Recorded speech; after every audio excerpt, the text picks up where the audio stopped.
Hello, I'm Nick Offerman, white male translator for Gaslit Nation. To sum up this week's episode, kleptocracy anywhere is kleptocracy everywhere, and this is a transnational crime syndicate masquerading as a government. Thanks for listening.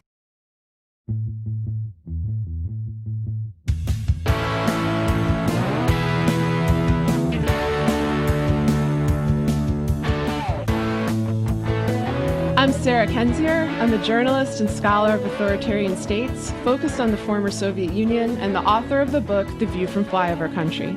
My name's Andrea. I'm a writer, activist, and filmmaker focused on Ukraine and Russia.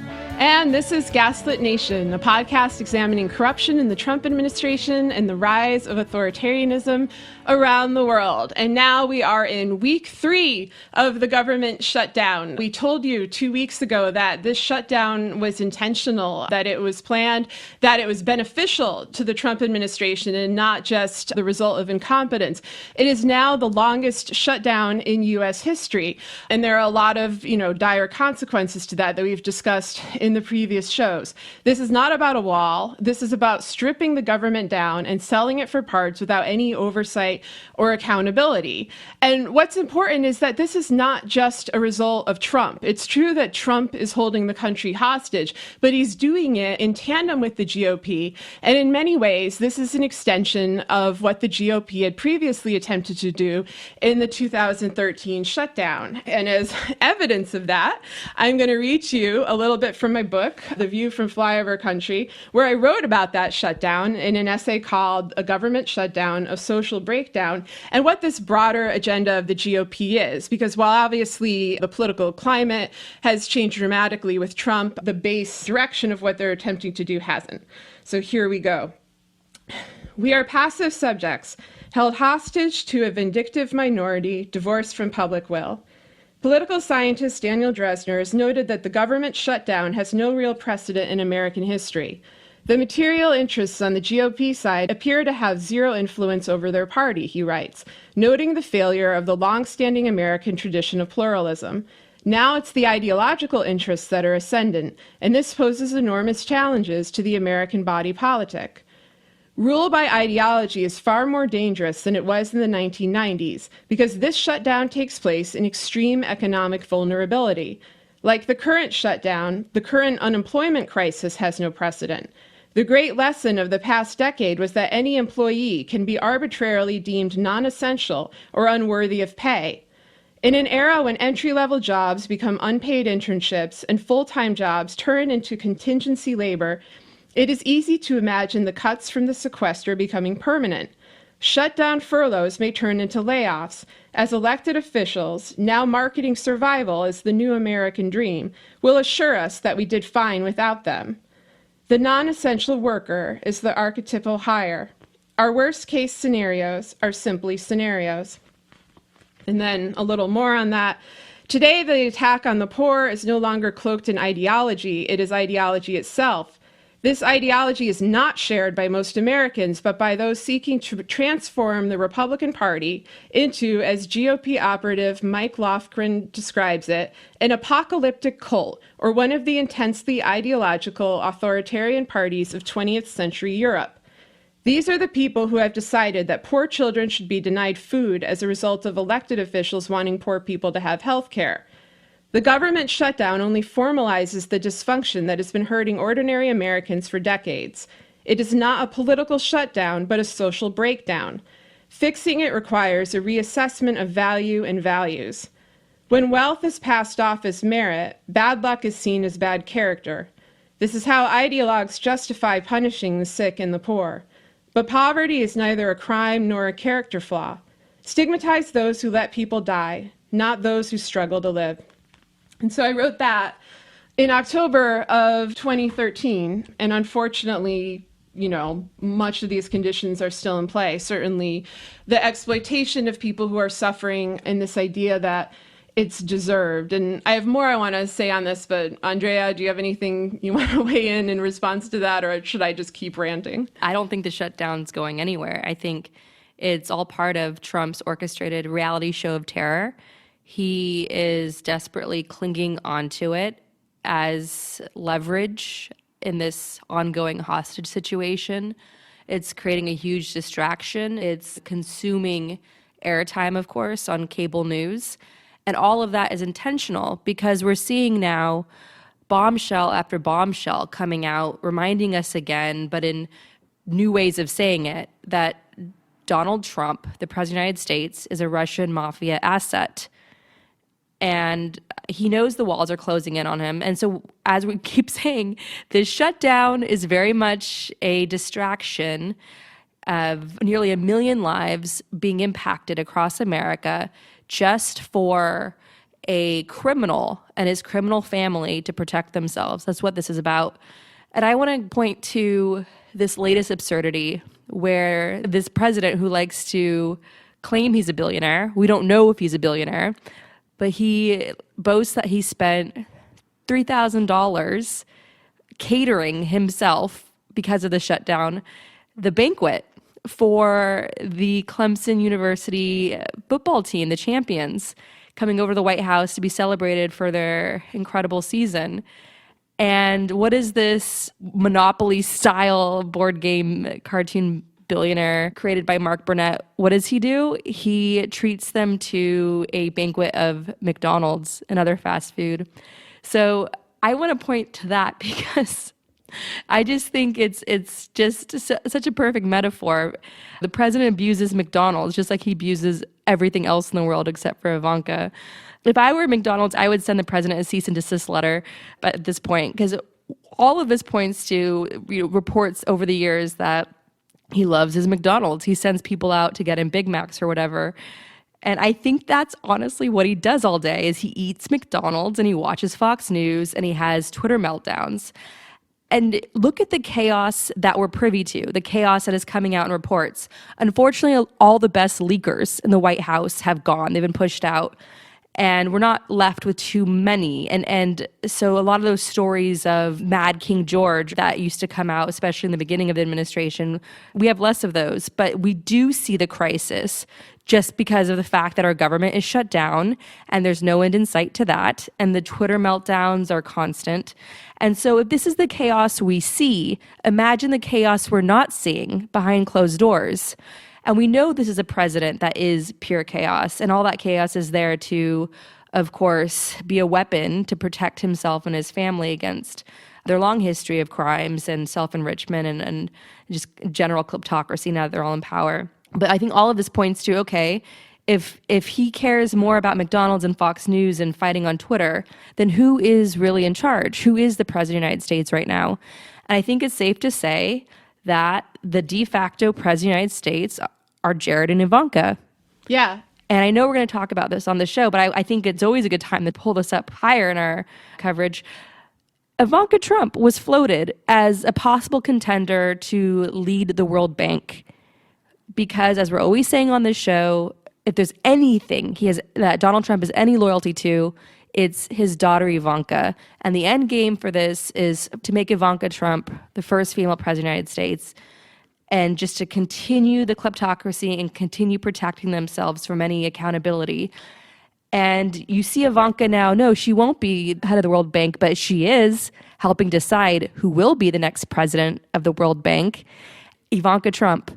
That's as surreal as that photo of Donald Trump standing before a portrait of Lincoln in front of a giant banquet of McDonald's. That's the level of how surreal this has become. Yeah, no, I wish our problem was McDonald's. I mean, honestly, like having McDonald's in the White House is probably how I would operate as president as well. But, that said, I think that was a distraction. That was something to get people, away from the issues, both the suffering that citizens have endured under the shutdown, but also, to your point, the kleptocracy, particularly the dynastic kleptocracy. And I think what we're seeing in the shutdown is, at this point, a unified agenda to shut the government down, deem essential services unnecessary, deem essential hires unnecessary. It's for the Republicans to say, we don't need this government after all, which is something that they've been saying since the 1980s.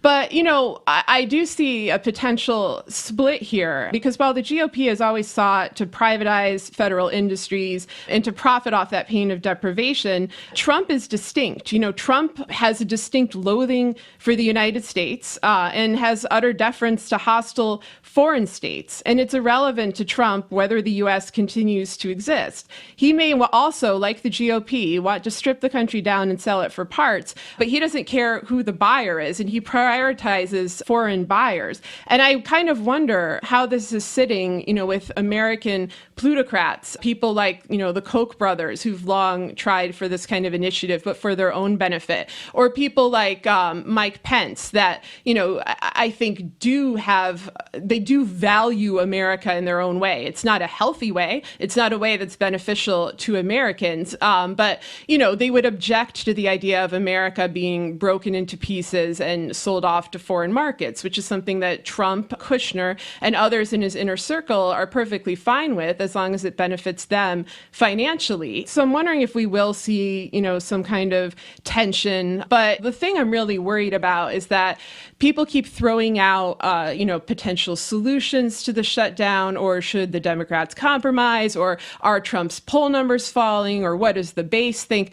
I feel like all of that is irrelevant, because nobody has leverage in this situation. The Democrats don't have leverage. Trump doesn't actually care what his base thinks. He doesn't care about what his voters think. This is the end game. The shutdown is not a means to an end. It is the end. And I'm worried, given all of the developments in the investigation, we're going to talk about the fact that the FBI has finally admitted that they got around to investigating Trump in 2017, that, he, to some extent, is flaunting power, and to another extent, he's panicked. He's backed in. And I think that shutting down the government, basically destroying the country, was the end game. It was just a matter of when he would play that hand, when they would go that route. And I think it's now. I hope that by next week, this shutdown ends. I kind of doubt it's going to. I'm not sure it's ever going to in a conventional sense. I feel like we're headed in something, we are in something unparalleled to any situation we've seen before. This is the moment that we've been dreading. Yeah, it's amazing because both the US right now and Brexit, over in the UK, they're dealing with the same sort of survival level uncertainty. They don't know what their country is going to look like if there's, for instance, a no-deal Brexit. And that could affect everything from life-dependent medications that need to come into the country from other European nations, air traffic control, and a whole list of basic needs that are taken care of every day that people often take for granted. All of that is going to be thrown into chaos and all that uncertainty because of the potential now, because of the Conservatives in the UK, for a no-deal Brexit. We'll see how that's all going to unfold over the next couple months. And here in the U.S., we have the same sort of level of a survival crisis. And what's fascinating is both the U.S. and U.K., of course, were thrown into this disarray by Kremlin asymmetrical warfare of pumping in fake news, the Kremlin aligning itself with corrupt conservatives in the UK, of course, Aaron Banks and Nigel Farage and others, and in the US, the GOP and the NRA, and of course the Trump clan. And so before, as Russia was invading Ukraine, the UK and the US were united in standing up against Russian aggression, and now both countries are completely hobbled, and their own alliance has been strained to the point where the United States president attacked British intelligence. So how can we trust our longtime, strong, solid allies, the Brits, to share any important intelligence with us if they feel like they're just giving that directly to the Kremlin by giving it to the White House?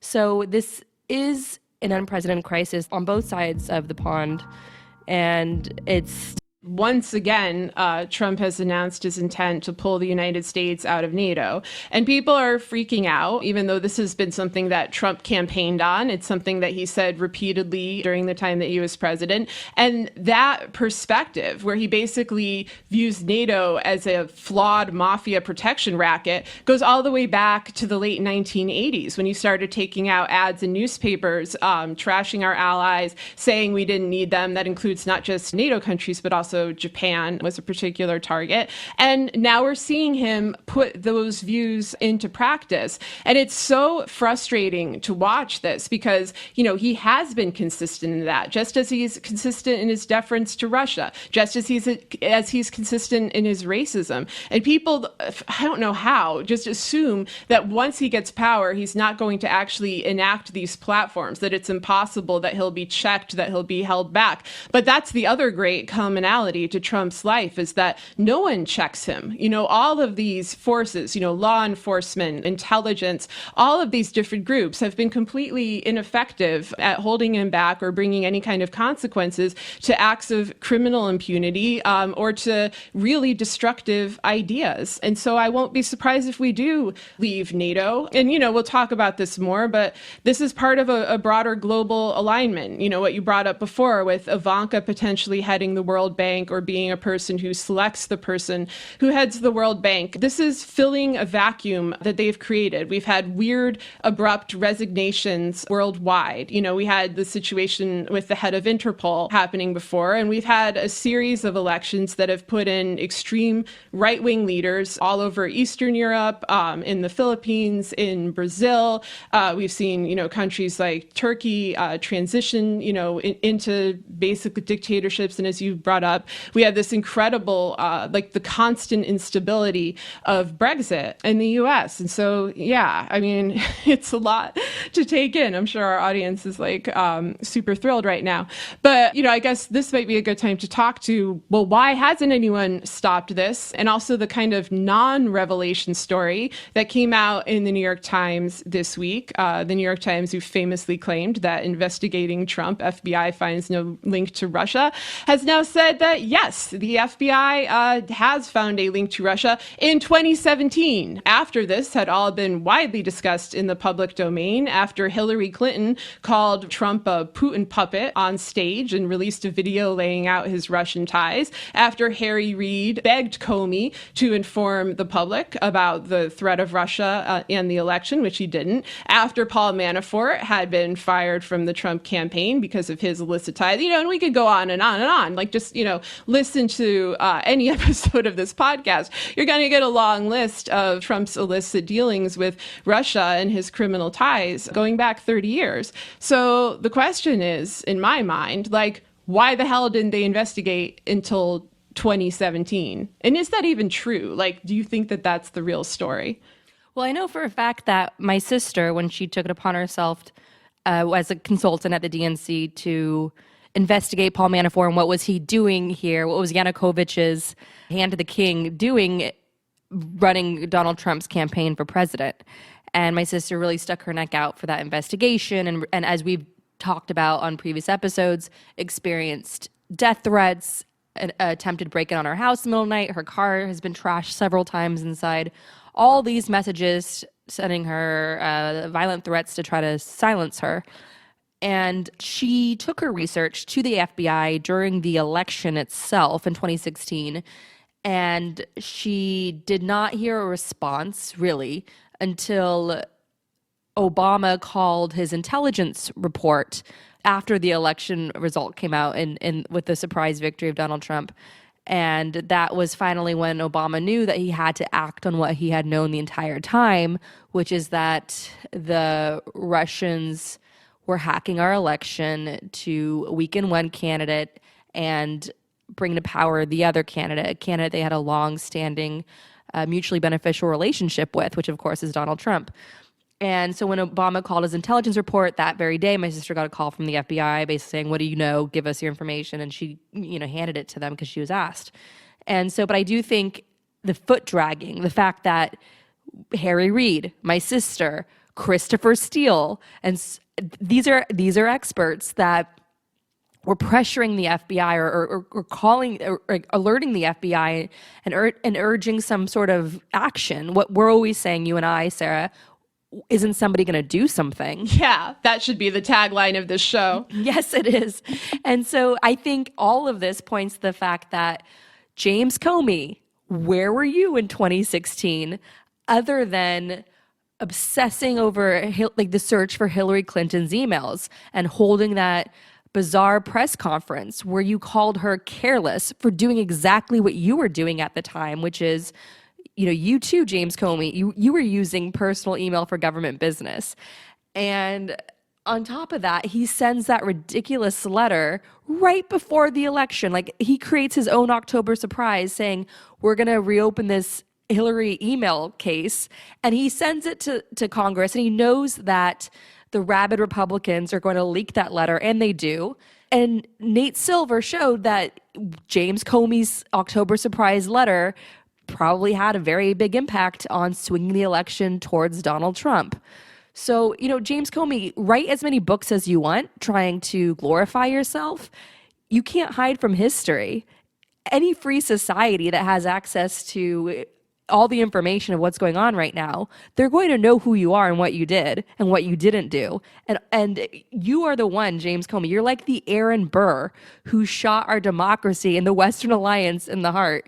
In fact, there's something called the butterfly effect, where there's like a little small change can have major repercussions. Well, now we have the Comey effect, where you're so overcome by your own misogyny and you're so derelict in duty that you basically bring the Republic to the brink and pretty much destroy the Western Alliance.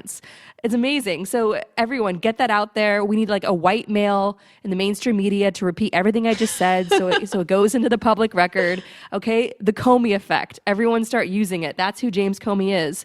And I want to also call out the Cliff Clavin of the Resistance. If you grew up watching a show called Cheers, you would know who Cliff Clavin is. He's the regular in the bar Cheers, where everybody knows your name and everyone sort of tolerates him. And he sits at the bar with his little factoids. He's a mailman. He thinks he's a lot smarter than he actually is. He's basically a poster boy for white male mediocrity. That's Cliff Clavin. You know who I'm talking about, right, Sarah? Oh, yeah. I'm old enough for that. So Ben Wittes is the Cliff Clavin of the Resistance. Like, he's somebody who came into the spotlight on James Comey's coattails as his best friend. Like, that's kind of that, right? That's like my first introduction. Ben Wittes, like, who is this guy? Basically, being a mouthpiece for James Comey and what's going on, and it's like James Comey's wingman, Ben Wittes, and that's sort of been his claim to fame. And people have turned to this guy as an expert, even though he has so many bad takes, even though he promoted and defended Brett Kavanaugh, and also promoted and defended William Barr. And one of the things that he's now getting called out for, finally, Martin Longman in the Washington Monthly has a great piece about this, where he writes, Wittes seems to be realizing for the first time that Trump's efforts to obstruct the investigation may be little more than an element of the underlying problem, which is that Trump has been working on the behalf of Russian interests all along. Yes. Yeah, no shit, man. I mean, like, what the hell? I almost feel like I just say, I know you want to go off on this. Everyone wants to go off on this. It's like suddenly Christmas morning for us and wanting to go off on this. Ben Wittes, his bad takes may have been fed directly to him by his friend James Comey. James Comey trying to defend his record, his legacy, by downplaying the danger. Exactly. Because if this entire time we were being invaded by Russia through Donald Trump, which we were, which you and I pointed out during the election itself, which Hillary Clinton repeatedly pointed out during the election itself, then this happened on James Comey's watch as the director of the FBI, who was tasked to protect us, who was tasked to lead his agents to protect us, whose FBI was already investigating Yanukovych and the estimated tens of billions of dollars that disappeared, especially when Yanukovych fled Ukraine for Russia. And who was one of Yanukovych's top generals, politically speaking? It was Paul Manafort, who was suddenly in the U.S. running Donald Trump's campaign. So where were you, James Comey? We know where you are now. You're hiding desperately, rewriting, hiding from history. Yeah, exactly. And, there are a bunch of things that I want to comment about this. I mean, one of this is the claim itself that the FBI did not formally start investigating Trump in 2017, where you have to ask why not. But it also brings to mind the Steele dossier, which of course the FBI had a copy of before it was released through BuzzFeed in January 2017. In that dossier, it says that Trump has in fact been an object of FBI investigation since 2011. And that parallels very well with Mueller's famous speech about the iron triangles, so-called iron triangles of corporate malfeasance, organized crime, and government corruption. We read that speech and discussed it in detail in the third episode of Gaslit Nation, because it so clearly seemed to characterize, if not Trump himself, then certainly people like Trump. And it named Trump's associates. It named, the head of the Russian mafia, Semyon Mogilevich, in that speech, giving us the idea that, okay, at least Mueller seemed to be aware of what was happening, although he did nothing about it. Then you get to Comey, who came in 2013, when the threat was much more severe, when U.S. infrastructure had been repeatedly hacked by Russia, when Russian aggression had increased, where you had Donald Trump, who should have been and maybe was in the eye of, New York law enforcement and of that branch of the FBI and the FBI in general, running for president, getting access to classified intelligence once he became the candidate, having his whole circle of criminals, therefore having access to that. I mean, that should have been stopped. That is why Harry Reid was so desperate to have this situation explained to the public. I mean, I think part of it is so we would just have a broader understanding, but it was a national security crisis. And there were other intelligence officials who were speaking out at that time. And I kept thinking, if I can figure this out from Missouri with like a laptop and documents in the public domain, like what in the world are these people doing? And I remember the panic we felt in October when it seemed clear that something was deeply wrong with the FBI, that something was deeply wrong with Comey, and that they were not going to stop this. They were in fact going to enable it. And then the other thing, your theory about Comey potentially feeding information to wits, or at least, they're in the same kind of DC social circle. They want a certain narrative of what happened to be put out. I think that that's plausible. And I think that, there's something so unbelievably cruel about the way that this has been covered. Not just the gaslighting, but the cruelty of false assurances. This endless array of, with Penn Wittes, it's like, he puts boom, and then it's usually something we already knew, or kind of a formalization of something everybody suspected. Like, Trump, we know, is a Russian asset. Now he's being investigated as such, boom. And then the expectation is that there's going to be consequences. The expectation is that somebody is finally going to step up and put a stop to acts of criminal impunity that are destroying this country, and that this nightmare will come to an end. And, he's not alone in doing this. There were a lot of legal analysts, I think in part because they just had much more faith in American institutions than was warranted, that did this. There were a ton of grifters who came out saying, there's a secret plan among, former presidents and intelligence officers to end this, and Trump will be out by next week. Or, with Louise Mensch, you have, Trump is already out, and Orrin Hatch is our secret president, and he was taken away by the Marshal of the Supreme Court. You have all this out there because people so desperately wanted to hear that it wasn't true. There's such an array of wishful thinking from the population at large, which I think is completely understandable, and magical thinking from people working in law enforcement and intelligence. But what that added up collectively was a failure of imagination and a failure to take responsibility. Comey has never taken responsibility for what he did. He's only profited off it. His book, A Higher Royalty, he did very well for himself. And it's so frustrating. The same is true of the New York Times, and their contribution to the disinformation that was spread about Trump and Russia and what exactly was happening, what exactly they were trying to accomplish in the election. Like, it's such a mess. And I want to bring up the new article related to your sister, but, do you have other things you'd like to say on that? Before we get to that, because they're always going after my sister. They're really trying to beat that dead horse against my sister, just like they did with Hillary and her emails. And that, of course, I'm talking about the Trump regime. But I want to point out, James Comey He spent years at the world's largest hedge fund, pulling in millions of dollars. And this hedge fund was, it's Bridgewater Associates, one of the largest hedge funds in the world. It was notorious for extreme surveillance, like videotaping every meeting, that sort of thing, like really weird, creepy stuff that would be great for some sort of American Psycho sequel.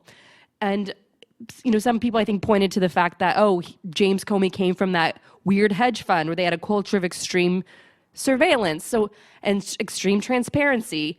And that's probably why he was holding a press conference, breaking protocol to do that, to talk about Hillary's emails, and then sending that letter to alert Congress that he was reopening the investigation of Hillary's emails right before Election Day. Okay, if he had extreme transparency when it came to Hillary Clinton, why didn't he have extreme transparency about the Russian mafia asset running for president?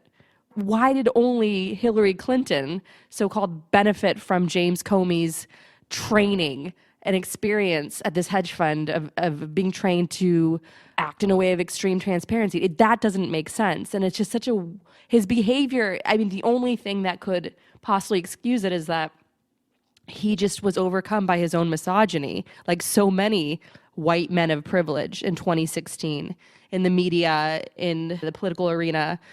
And I think also the fact that they couldn't touch Trump and his coalition of corruption that was being driven by Kremlin money, Kremlin support on so many levels, from conduits like Maria Butina within the NRA to Paul Manafort himself passing on 2016 campaign data, election data to Russians linked to the Kremlin. The reason why we're not seeing yet, we may never see, some big interaction between Putin and Trump themselves during the 2016 election is because they didn't need it. These are bosses. These are two crime bosses. They've got their foot soldiers going around doing this work for them. They have Manafort taking meetings in Europe.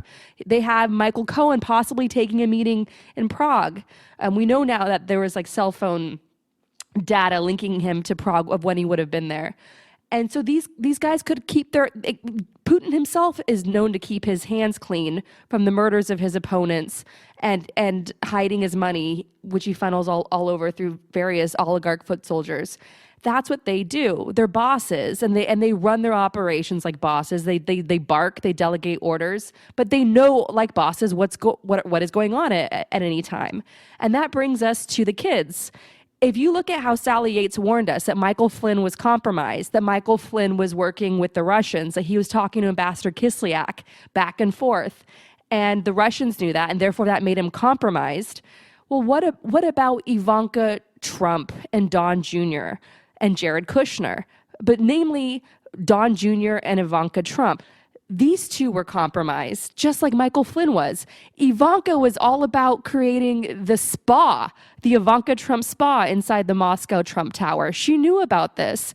So the entire time in 2016 when Ivanka Trump was going around smiling for everyone and waving, and people were claiming that Ivanka Trump was going to be the moderating force, and that, oh wow, did you not love that Democratic speech she gave at the Republican convention? When everyone was giving Ivanka Trump far too much credit and putting far too much faith in her, the entire time when her father was getting pressed about his connections to Russia and denying that he had any business deals with Russia, meanwhile, Ivanka Trump knows damn well that she has a spa with her name on it in the Moscow Trump Tower, should that deal go through.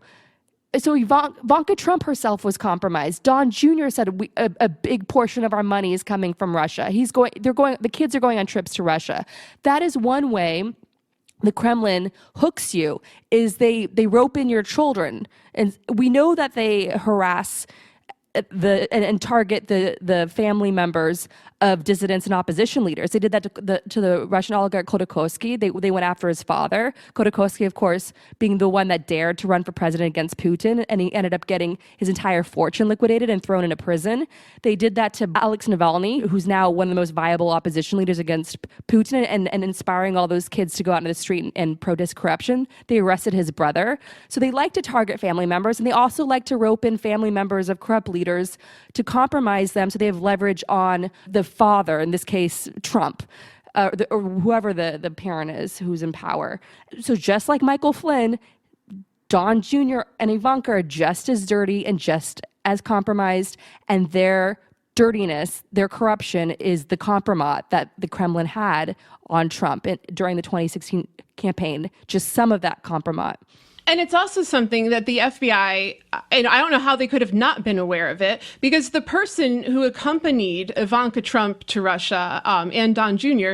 was Felix Sater, who was, a Russian mafia operative who sometimes worked as an FBI informant. It's unclear at this point what exactly, his role is now, whether he's cooperating with the investigation, whether he's still just an active mobster who no one does anything about, because we have quite a few of those. He's a childhood friend of Michael Cohen. Both of them were basically brought up in the Russian mob, and they emailed each other in 2015 about their plan to install Donald Trump as president in the United States, and they were very proud of this plan. But one of the things that Felix Sater wrote in that email, was a discussion of the trip that he took with Ivanka and Don Jr. in 2006, where he says, "I arranged for Ivanka to sit in Putin's private chair at his desk in office in the Kremlin."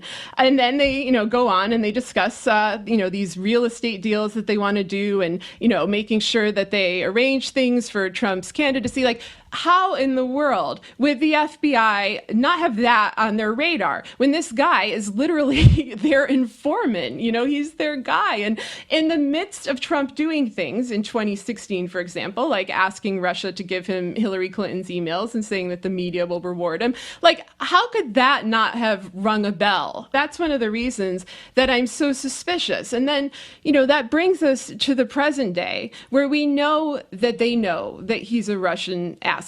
And they certainly know that he's ill-equipped in many, many ways to be president, mentally, in terms of his criminal ties, his exploitation of the office, which he went on to do through all the things we listed last episode in terms of things that merit impeachment, emoluments violations, obstruction of justice, high crimes and misdemeanors. Why are they not acting with any kind of urgency? Because what you have is a president who is, an asset for a hostile state, who is working to stack the courts, rewrite the laws, and now shut down the government. And yet they don't feel that it's necessary to indict. They don't feel like it's necessary to indict Jared or Ivanka or other deeply corrupt, high-ranking officials, even though this literally could mean the end of our country. And it's certainly causing immense suffering and global instability. And so I just don't get, what are they doing? We know the FBI has been purged. That's been happening for the last few years, where Trump fired a lot of the best experts they had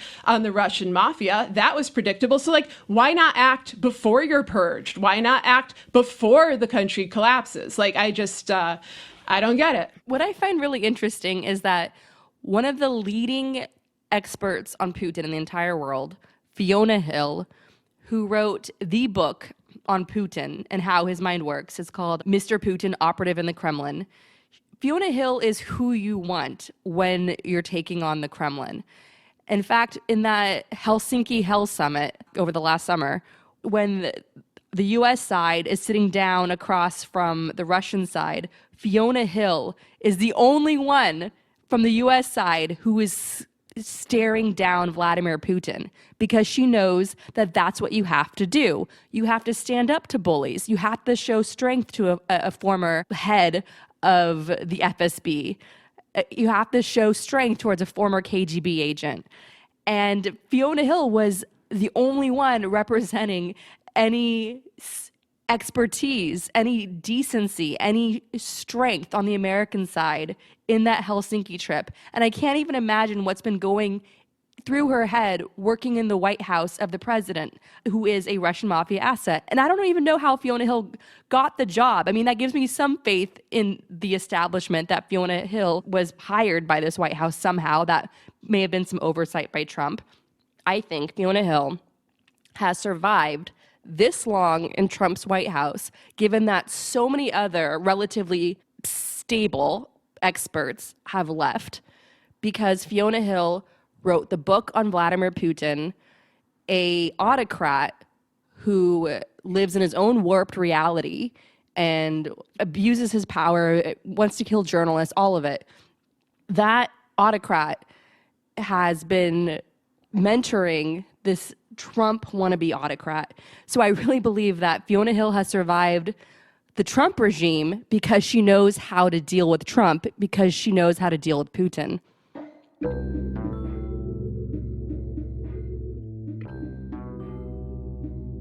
This is Sarah talking to you about ZipRecruiter. You know what's smart? Kicking off 2019 by planning out which roles your business needs to hire for, and not just leaving them vacant to be filled by your daughter and son-in-law. You know what else is smart? Figuring out who you need to hire to take your business to the next level in 2019, and making sure they're not part of an international network of spies. But what's smartest of all? Starting off the new year by going to ziprecruiter.com/gaslit to hire the right people. Unlike other job sites, ZipRecruiter finds qualified candidates for you. Its powerful matching technology scans thousands of resumes to identify people with the right skills, education, and experience, and actively invites them to apply to your job, so you get qualified candidates fast. That's why ZipRecruiter is rated #1 by employers in the US. This rating comes from hiring sites on Trustpilot with over 1,000 reviews. My listeners can try ZipRecruiter for free at this exclusive web address, ziprecruiter.com/gaslit. If you love this show, show your support and ZipRecruiter by going to ziprecruiter.com/gaslit. That's ziprecruiter.com/gaslit. ZipRecruiter, the smartest way to hire.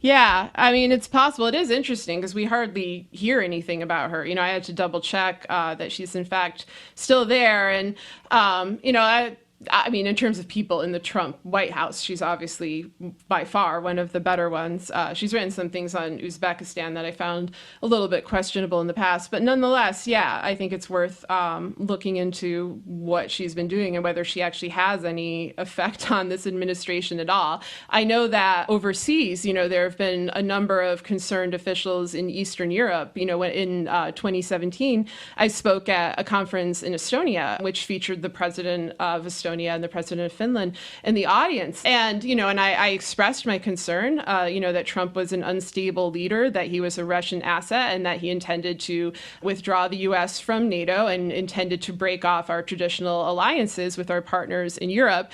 She was very skeptical of this. Ultimately, I turned out to be right, and I told her at the time, I hope I'm wrong about all this. I hope you're right. But it's not how it turned out. But, she mentioned that she had spoken to, other officials in the White House that gave her confidence that the relationship between the U.S. and Estonia, the relationship between the U.S. and any country in Eastern Europe that's been historically threatened by Russia would remain strong, and that we would remain a source of protection. And I kind of wondered if she was one of them. Another one who was explicitly mentioned by her, by the way, was Mattis, who, of course, is gone. So that kind of barrier has been removed, and we are now left with warmongering John Bolton and a bunch of acting officials and a government that's openly deferential to a hostile state. So today, a new article came out in the New York Review of Books. It's by Murray Wass, and it's called Matthew Whitaker, the Ethical Mire of Trump's Top Law Officer. And I'm going to read a little bit of this to you because, as you can probably hear, Andrea is sick and is bravely toughing out this episode. I'm sick of everything. She's sick of everything. She is sick metaphorically. She is sick literally, and is hacking her way in every sense through Gaslit Nation. So I'm going to read one of the key paragraphs in this article, which goes into the threats that Andrea's sister, Alexandra Chalupa, who is a researcher on Ukraine, who had discovered Manafort's ties, his illicit activity, and informed the DNC about it back in 2016. And then it was, of course, targeted by the Trump campaign in retaliation. We talk about this a lot in the first few episodes of the show for those who want to catch up. The article goes into that case in great detail. So here's one section. The complaint against Chalupa and the DNC was extraordinary for another reason. One former Trump administration official and one current one told me that Whitaker made the filing only after the White House encouraged him to do so. And just to break in, Whitaker is the acting attorney general who replaced Jeff Sessions. As a CNN legal commentator and the head of FACT, Whitaker was one of the most high-profile and outspoken critics of special counsel Robert Mueller's investigation. That caught the attention of President Trump. As a result, Whitaker was interviewed by then White House counsel Don McGahn and a second lawyer for the president about joining Trump's legal team. Although Whitaker did not get the job, he and White House officials discussed how Whitaker might serve the president's interest in a private capacity. They suggested specific arguments Whitaker could make in defense of the president. They encouraged him to attack Mueller relentlessly, and they identified other possible targets for him. And so, a couple of significant things of note. One is that the acting attorney general is, of course, opposed to the Mueller investigation and is a Trump lackey that's trying to impede democracy and a thorough investigation. The other is, of course, that one of those targets is Andrea's sister, who they've been using in their propaganda. So what are your thoughts on that and waking up to this news? Well, I mean, we knew that Whitaker was going to come after her because that's what Trump brought him in to do, to protect Trump and his family at all costs, even if that meant persecuting innocent people. I mean, it's the same sort of Banana Republic acrobatics that we saw Devin Nunes doing on behalf of the president. He's got his German shepherds, as all good Nazis do, barking at justice coming for him. So yeah, no, we knew when Whitaker was announced, it was like, okay, Ali, well, let's see what they try now. And one thing that people should know is we've mentioned this on the show. In June 2017, the harassment picked up again at my sister's house, and we were wondering why they suddenly started harassing her again. And then we saw that it turns out that they were trying to get inside her head and weaken her, destabilize her, so she would be off her game, so to speak, when they finally came out and tried to distract from the series of bombshells in the New York Times, exposing that Don Jr. and Kushner and Manafort met with Kremlin representatives inside Trump Tower in June 2016 to do a quid pro quo deal, dropping Russian sanctions in exchange for campaign help. When that revelation came out, Don Jr. and the rest of the far-right propaganda machine successfully hijacked the media's attention and put it on my sister, this hit piece done by Ken Vogel in Politico at the time, trying to say that my sister colluded with Ukraine in 2016, which simply isn't true. My sister is acting as a whistleblower to alert her country that the Russians were here and hijacking our election. And that, of course, has all been debunked by credible journalists. And so right when Whitaker was taking over, my sister had her car broken into and trashed again. And so it was sort of a sign that they're coming for her. They're trying to scare her because they want to destabilize you. They want to terrorize you. They want to intimidate you. And so if that's happening to my sister, imagine all the other political targets, including men and women in the FBI and other parts of government that have been forced out. Imagine what harassment they're living with. This is what the mafia does. This intimidating witnesses, that is what the mafia does. So I'm glad that everybody is finally caught up. I'm glad that it's been revealed that the FBI was investigating Trump as working for the Kremlin's interests. And now we all need to catch up to the fact that that Putin's Russia is a mafia state, and Trump has many well-known, documented Russian mafia links and connections. Trump Tower is practically a dorm for the Russian mafia. This is a Russian mafia crime family that is in the White House, and they're using those same sort of tactics to consolidate their hold on power. And that includes intimidating and threatening the lives of innocent people.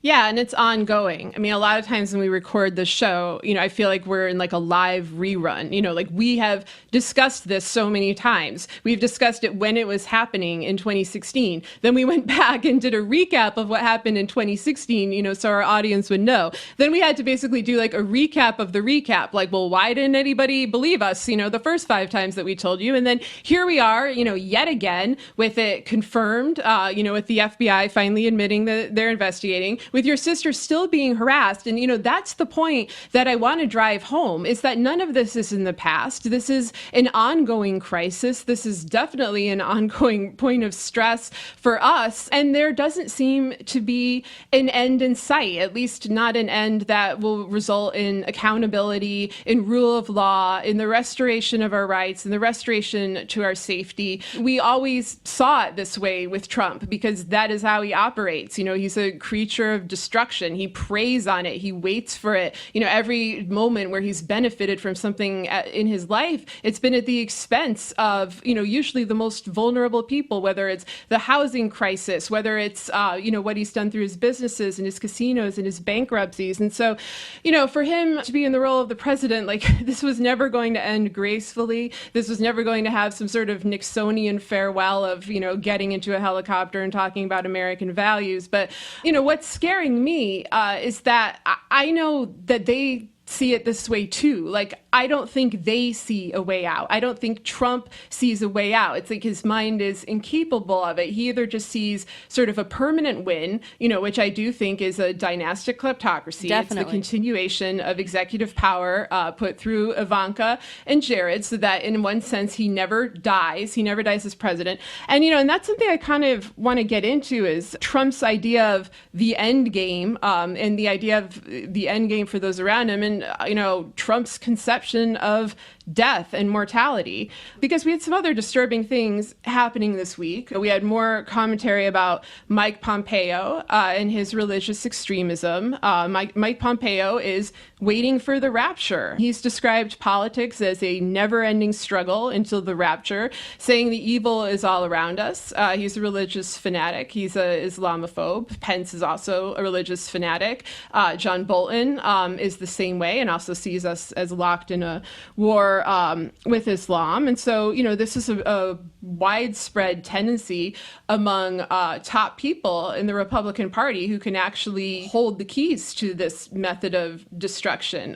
We have fanaticism. I actually don't think it's as widespread in America among their electorate as people say. And I say this as someone who lives in Missouri with a lot of evangelicals. I think this very apocalyptic quality of the Republican Party and of its top representatives is unique, because for them, it's a combination of a perversion of faith and a pursuit of power in which they benefit from this, in which they see a depopulated earth as a place that's easy to conquer. And so, when it comes to things that might actually bring about the end of human civilization, like, say, climate change, they're not going to act. And when it comes to things like nuclear war, they may well pursue them. And this is often guised in the pursuit of holy war. That's why you see this intense interest in Israel from evangelicals. And so you have them, and this has been a kind of growing movement within the Republican Party since the 1980s. But then you have Trump, who's not a religious person, who has never, expressed any particular interest in God or faith or piety, but who has this very stark, fatalistic view of human life and a real lack of regard for death and for suffering, with the exception of his own. And this goes back all the way, to interviews you see in the 80s and 90s. For example, in a 1990 interview with Playboy, Trump was asked, what does he think of the future? And he says, I think of the future, but I refuse to paint it. Anything can happen. But I often think of nuclear war. I've always thought about the issue of nuclear war. It's a very important element in my thought process. It's the ultimate catastrophe, the biggest problem this world has, and no one's focusing on the nuts and bolts of it. It's a little like sickness. People don't believe they're going to get sick until they do. Nobody wants to talk about it. I believe the greatest of all stupidities is people believing it'll never happen, because everybody knows how destructive it will be, so nobody uses weapons. What bullshit. It's like thinking the Titanic can't sink. Too many countries have nuclear weapons. Nobody knows where they're all pointed, what button it takes to launch them.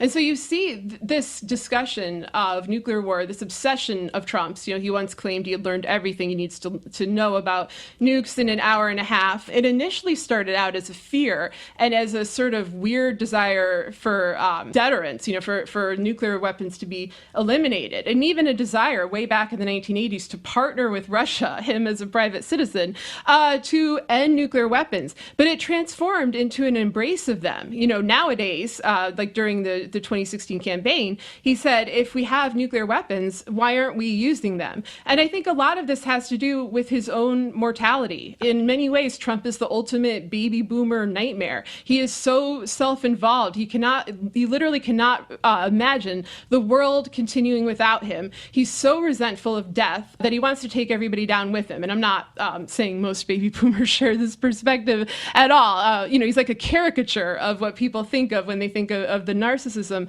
of that generation. But what's really frightening is that now he has the capacity to assuage this fear of death and of his own mortality by being the one who pushes the button. And he's being egged on by fanatics who share that as a viable goal, who don't see it as a catastrophe, but as a boon. Yeah, I think all of that points to the fact that there's no end in sight for Trump's shutdown for all the reasons that you stated. Like, he's taking all of us down with him for his own selfish reasons and because destruction is all he knows, and he's been able to evade law enforcement and all types of investigations over the course of his destructive career. That has included multiple bankruptcies and no credible financial institution lending to him.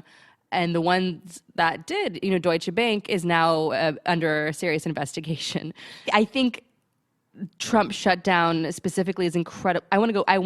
We have to make this point. This is how dangerous it is for our country. Not only is it the cruelty of it, of what these families are being put through and all the needs that they have, the medical needs they have, the medical needs of their children, whatever they're dealing with, even canceling vacations. Everyone has a right to a vacation. That's a matter of therapy. So it's cruelty what Trump is doing with his shutdown. But on top of that, you have nearly 1 million people who are working right now for free. That's slavery. That's what we call slavery. And on top of that, you know how hard it is to find good talent and hire good talent. How many of these people are going to go someplace else permanently, and therefore the U.S. government is undergoing a very serious brain drain now? Rightfully so, because of how they're being abused by Donald Trump for his own selfish means. So I think if you want a metaphor that we're all living, what Sarah's saying, it's the Trump shutdown. And in terms of this destruction, whether it's Pompeo wanting to usher in the rapture, the end of the world, the apocalypse, or Steve Bannon wanting to just smash it all down, or Trump wanting to smash it all down. I mean, what we're looking at today is the resurgence of ideology.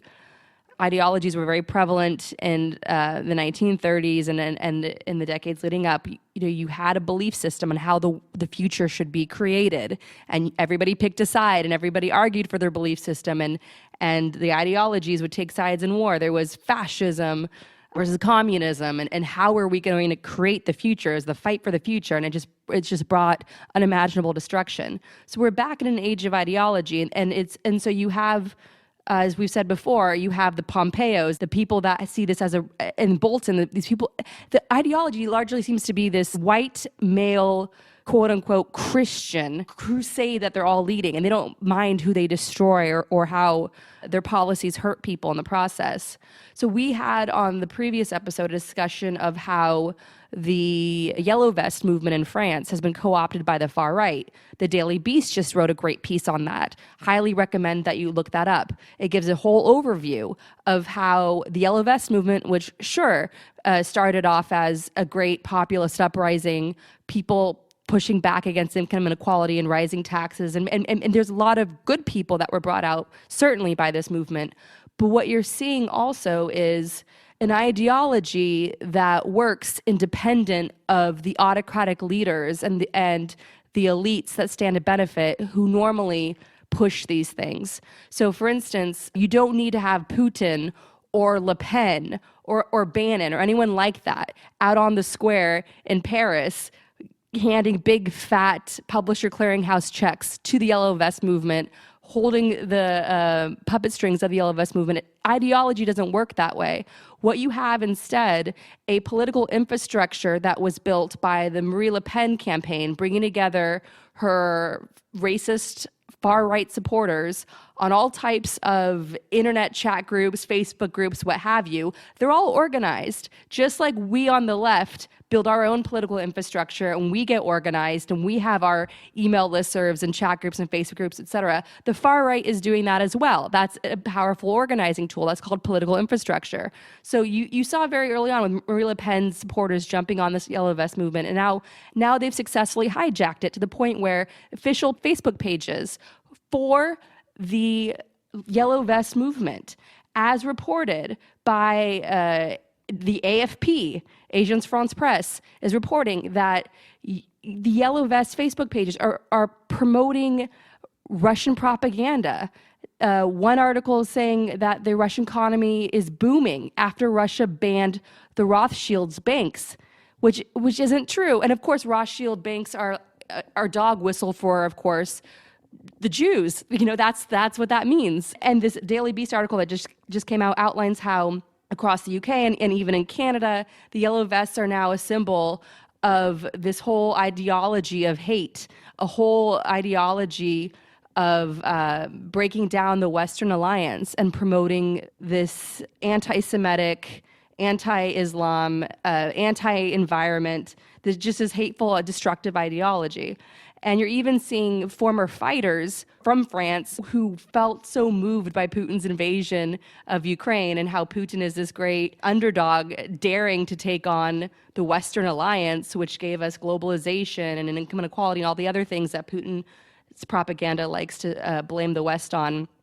You even see these Russian fighters from France who were in Ukraine, helping the Russians invade Ukraine, fighting in Ukraine.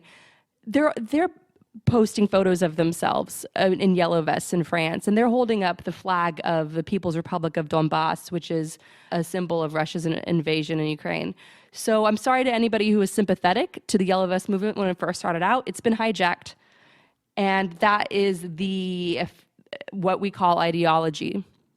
Yeah, and that sort of goes back, this ideological component, to what we led off the show with when I was quoting from my book about how, what became clear during the 2013 shutdown is that ideology had completely trumped material concerns for the GOP. They weren't worried about their voters. They weren't worried about who was being hurt. They weren't worried about whether it made sense. And they, in some respects, weren't even worried about whether it made them money. It's about pure ideology and about pursuit of power. And I think, what we have now is a number of, sociopathic, dangerous, destructive individuals who have ascended to the fore, who each want different things out of this arrangement, who are manipulating chaos for their own design. And as you mentioned, they glom onto pre-existing movements based on actual concerns in order to exploit it.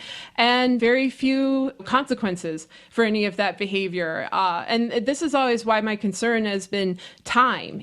I always felt time was the enemy. That's why we talked about this with such urgency in 2016, because, people become acclimatized to it. The institutions that are supposed to stop it weaken. Expectations among the public begin to change. People begin to accept the unacceptable or feel fatalistic, that there's, nothing they can do. And to some extent, there's not nothing you can do. There's always something you can do. But, the situation has gotten worse and worse. And you really have to be naive to deny that. And so, we're in a dark place. And part of me feels this obligation, to say something like uplifting or to not terrify our audience. But I think part of the greatest terror people feel is the uncertainty. It's being misinformed or uninformed or falsely reassured or thinking that a savior is coming. And I don't know whether people get any kind of consolation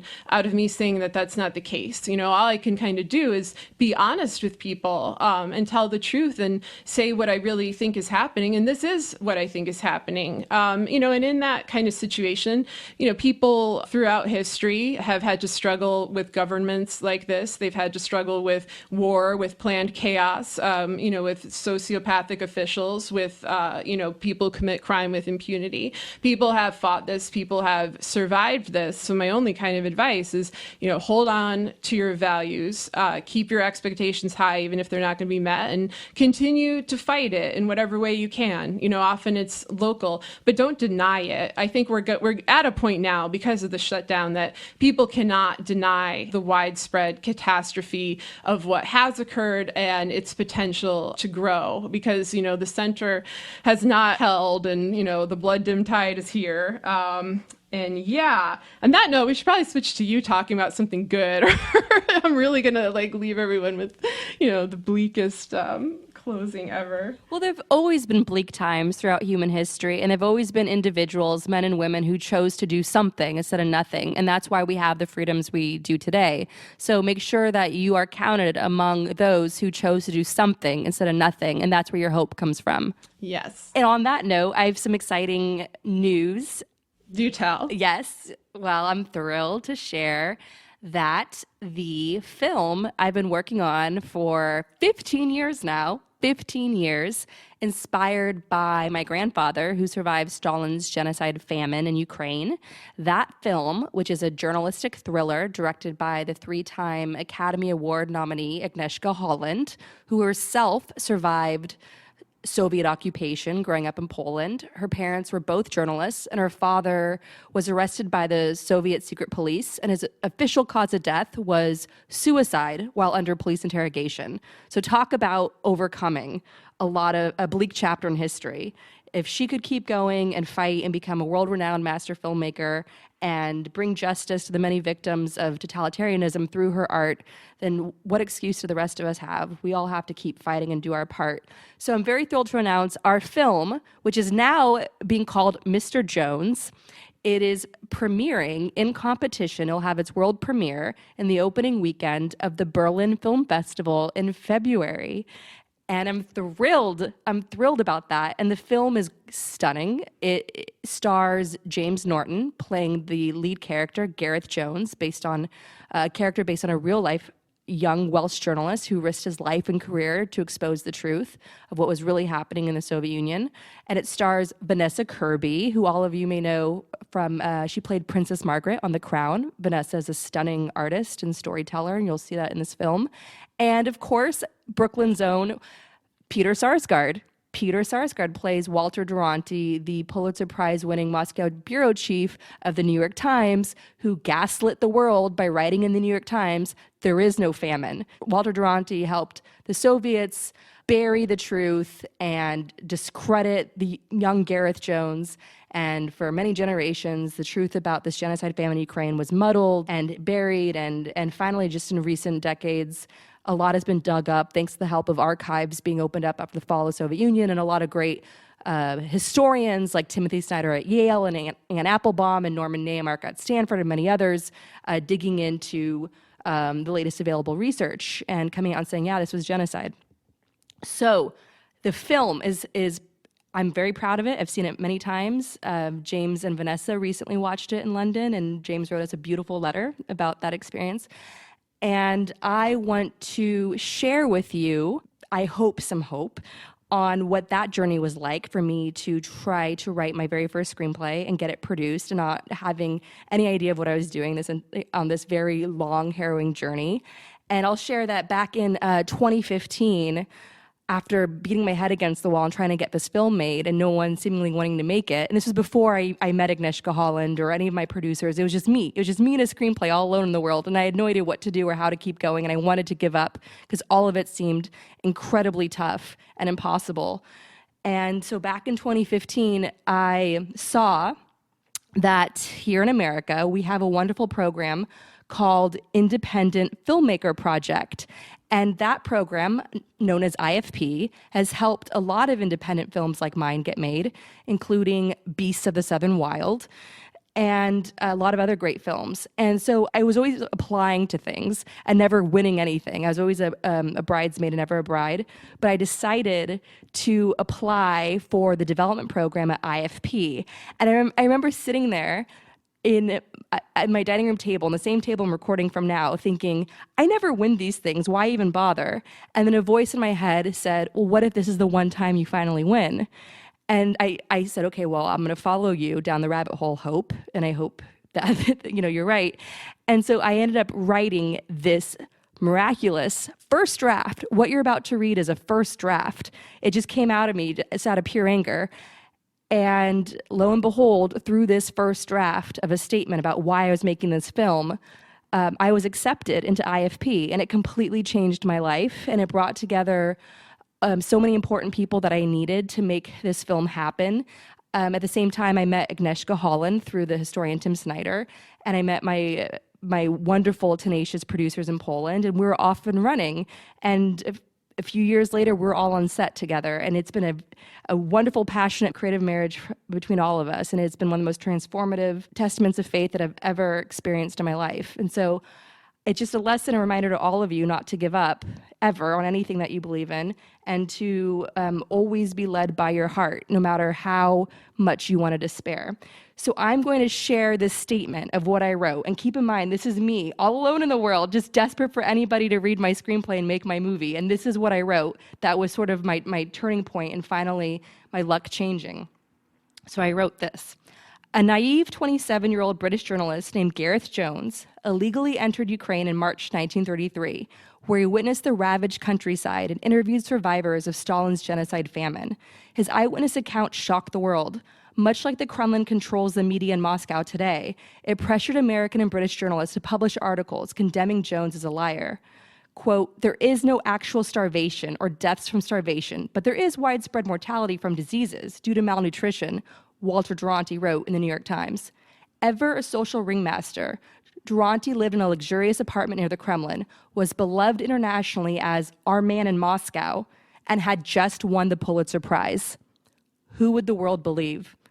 Jones was silenced, and 2 years later was murdered, research suggests, by the Soviet secret police. For the past 10 years, now 15, I have worked on this script to pay tribute to Jones's fearless reporting. 10 years ago, when I started this journey, I never imagined this dark history would repeat. On a recent night, while working on rewrites, I followed Gareth Jones around the streets of Moscow as he risked his life to report the truth. When I took a break from writing and checked my busy Twitter feed, my body stiffened and my mind was transported once again to a dark street in the shadow of the Kremlin. The news had just broken that leading Russian opposition leader Boris Nemtsov had been shot. Sometimes projects choose us. Dedicating my life to researching and writing this script has changed my life in ways I could never have imagined. It has empowered me with historical knowledge, an arsenal of facts, the friendships of writers and historians, and membership in a passionate community of journalists and human rights activists working together across different corners of the world as we expose the Kremlin's billion-dollar propaganda war. As dark as the world appears to be, I'm constantly heartened by the power of the internet and the work of tireless people who fight to make sure Gareth Jones, Boris Nemtsov, and too many others did not die in vain. And I end it with, the world may be evil, but it has been invaded by good. So with this film, I want to inspire journalists, whistleblowers, artists, activists to fight like Gareth Jones, to fight like Orwell, and not fear death or persecution, because our work of pure intention lives on, helping others in ways we never could imagine, creating a chain of human progress.